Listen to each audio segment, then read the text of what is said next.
जनसंवाद न्यूज, सत्य आणि विश्वासाची बातमी। अंबरनाथ नगरपालिकेतील गटाच्या याचिकेचा निकाल 5 मे पूर्वी येणं अपेक्षित होतं, परंतु 6 तारीख उलटून गेली तरी निकाल न लागल्यानं अंबरनाथ शहरात उलटसुलट चर्चांना उधाण आलं आहे।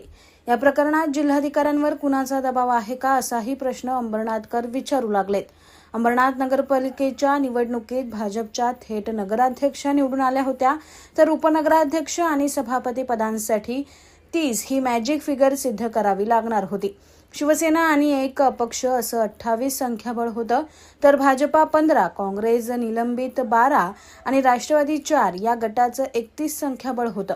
त्यामुळे भाजपाच्याच गटाचा उपनगराध्यक्ष सुद्धा बसणार हे निश्चित असताना राष्ट्रवादीचे 4 नगरसेवक फुटले आणि सेनेच्या गटात गेले।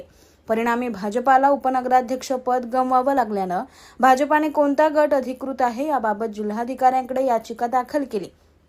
या याचिकेचा युक्तिवाद पूर्ण झाल्यानंतर 5 मे पूर्वी निकाल येईल असं अपेक्षित असताना 6 तारीख उलटूनही निकाल न आल्याने निकाल कुणाच्या बाजूने लागेल, निकाल आपल्याच बाजूने लागावा यासाठी कुणाचा दबाव आहे का, अशा चर्चा अंबरनाथ शहरात सुरू झाल्या आहेत। त्यामुळे आता हा निकाल कधी लागतो हे पाहणं महत्त्वाचं ठरणार आहे।